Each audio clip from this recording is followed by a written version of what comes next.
welcome back to Quick Tips. Today I want to have a brief overview of the Roto Brush tool here in After Effects.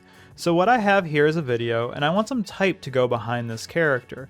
And doing so back in the day would be pretty challenging, but with the Roto Brush tool, it is very, very easy. So the first thing I'm going to do is come down here to my footage, and I'm going to do a Control D or Command D if you are on a Mac. And what that's going to do is duplicate my footage, so I have 2 copies of it now. And the reason I want this is because I want to have my man here, and I want the type to go behind him. So if I have this original footage, I can cut him out, and then the type can go between the 2 layers. The next thing I want to do is go up here to my Roto Brush tool, click on that, and then I'm going to double click on my man. This is going to bring up the Roto Brush tool.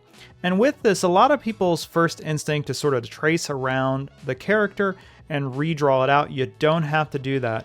It's as simple as drawing some lines through your piece here. So as I draw lines, you can see that it's outlining him. Mostly what I'm paying attention to here is the shading of the piece. And again, this doesn't have to be perfect for this application because we're just flying that type behind him.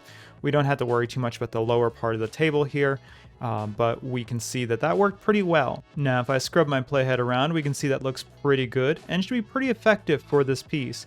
If you ever need to adjust, you can always go in and do a little bit more brush work, but we're going to call this good enough for the sake of demo.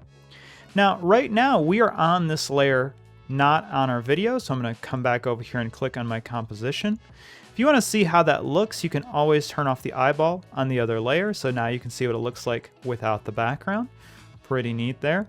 And what I'm going to do is throw in a little bit of type. So I'm going to go to the text tool, and I'm going to say, let's say online learning. And then I want that type to go behind my character, so I'm just going to pull that layer down, and boom, it's behind his head. Let's animate that. So I'm going to go to my little drop down here, transform, and then I have my position option here. I'm going to go back to the start of my video. I'm going to move this off the screen.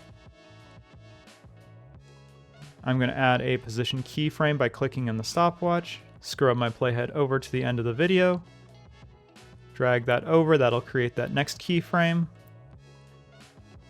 And then now if I scrub my playhead back and then go down to preview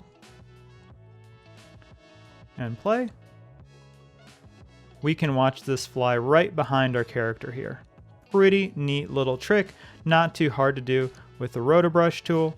And with that, that's about it for this week. Hope to see you again next week for another quick tip.